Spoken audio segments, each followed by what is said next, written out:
This is 5 on your side at 6. Focused on you.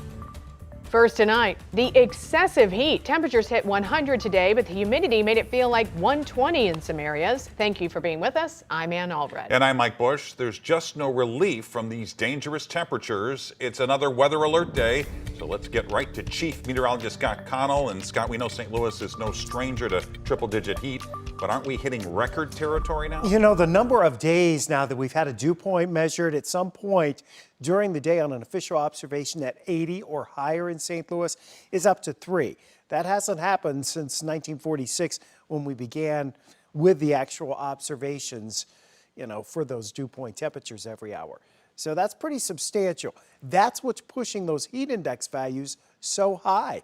Temperature today topped out around 100 in St. Louis, but the afternoon heat index, how about 116 officially at Lambert? And it doesn't make any difference where you are. This is a look over in Highland, Illinois. It is hot as all get out across the region tonight. Temperatures are still well into the 90s right now. Like we've seen the last couple of days, you will have some clouds developing overnight, but if anything, it just traps the heat. Temperatures feeling like it's about 111 officially at St. Louis Lambert International Airport. As you go into some areas where there's a little more crop or greenery around, we see those heat index values closer to 120. That's on the high end of things for sure. But here's the thing. This continues for 2 more days. And heat, especially this dangerous heat, has a cumulative effect on our bodies. So we still have to get through Friday. The peak heat index again tomorrow and probably Thursday, 110 to 120. The break really comes as we head through the weekend into early next week. We should be looking at temperatures backing off, especially by Sunday. And the extreme heat we're experiencing is impacting everything from the workday to our pets. It's also forcing schools to adjust how they're preparing for the start of the high school football season. As 5 on your Sidelines' Holden Kerwicki explains, there are state rules meant to keep your student athletes safe. Typically, the first week of school in St. Louis means it's the final week of preparations before the first week of high school football. But due to this extreme heat, schools around the region are being forced to do things just a little differently. Due to the extreme heat, Hazelwood Central coach Kerry Davis's team has been practicing as early as 5 a.m. to get a jump start on the day. But down the road at DeSmet, John Merritt is taking the opposite approach by having his team practice between 7 and 8 at night to get acclimated to game-like temperatures. The Missouri State High School Athletic Association requires water breaks at the midpoint of the first, second, and third quarters and team trainers to take temperature readings before, during, and after games to monitor the conditions, which can be tricky for teams that play on turf since it holds heat. Out on that turf, it's going to be hot down there, and you know, teams that have the ability to get off their turf and get on grass this week are doing that. We're blessed to be able to do that. We've been up on grass all week, but those games Friday night are going to be on turf, and those are going to be hot. Due to the extreme heat, DeSmet's Week 1 game at Kirkwood has been moved to an 8 p.m. kickoff in an effort to keep the kids on the field and in the stands safe. Reporting in St. Louis, Holden Kerwicki, 5 on your side.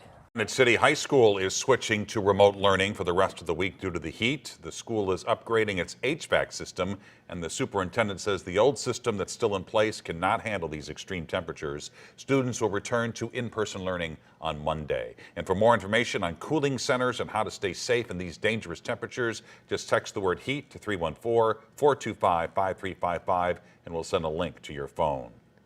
New video shows a violent attack inside the St. Louis City Justice Center. 2 inmates attacked a corrections officer, holding him hostage for nearly 2 hours. This afternoon, St. Louis police gave us an update on the officer's condition, and 5 on your side's Travis Cummings is live outside the Justice Center with the latest updates. Travis.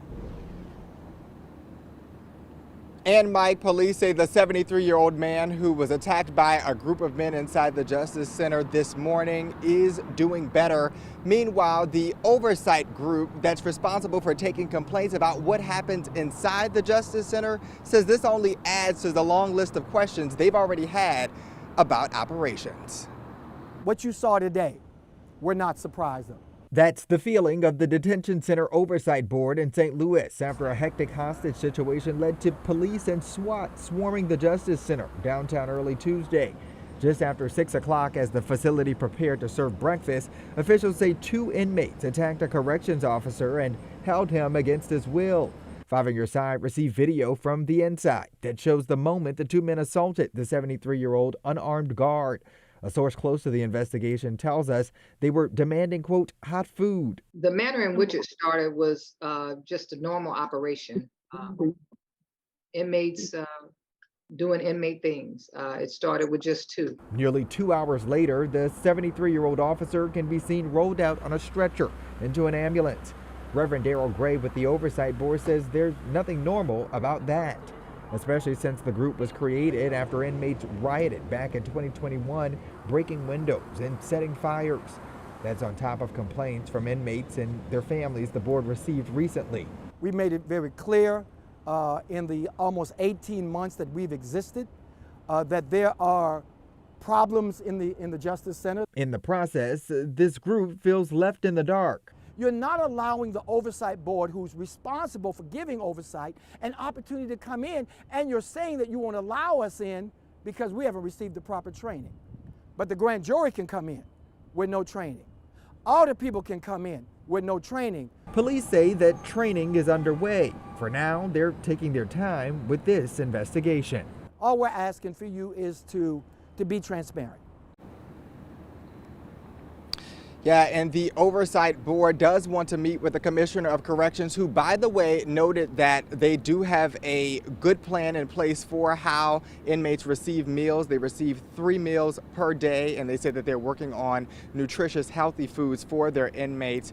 Also noted the police department says that they have had issues with these 2 inmates in the past. They have a long history of disciplinary issues, and they said that they will be pressing charges against them here in the future sometime. We're live in downtown St. Louis.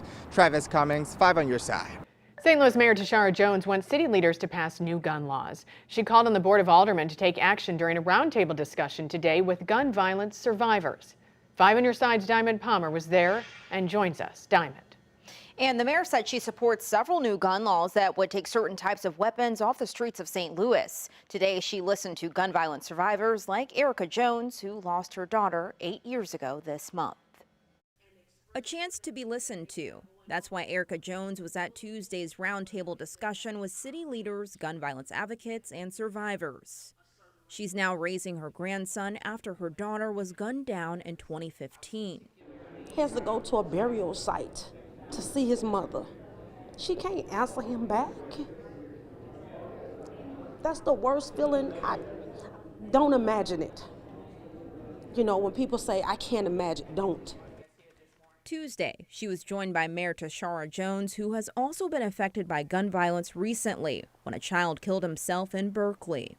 I've been open about how gun violence has affected my family. The 7-year-old who accidentally shot himself just a few weeks ago was my cousin. The mayor is advocating for the Board of Aldermen to pass what she calls common sense gun laws. The bills would, among other things, ban military-grade weapons, prevent the transfer of sale of guns to minors, and prohibit insurrectionists and people convicted of hate crimes from having guns. St. Louis Police Chief Robert Tracy, also in attendance, talked about how building trust in the community is important. To get the few that are causing the violence, so that builds the trust in the community, and the community starts to come forward as we have these conversations here. As we work together, they start seeing the police as part of the community, and then they'll come forward and we'll make sure we all keep it safe. Erica Jones says she appreciated Tuesday's conversation, but says there are still people missing from the discussion. It's a lot of organizations that are just grassroots that should have been inside this room. The bills the mayor wants to pass follow Board Bill 29, which the mayor has already signed into law. It regulates open carry in the city of St. Louis. Now, the Board of Aldermen is expected to take up the new gun control legislation over the next several weeks.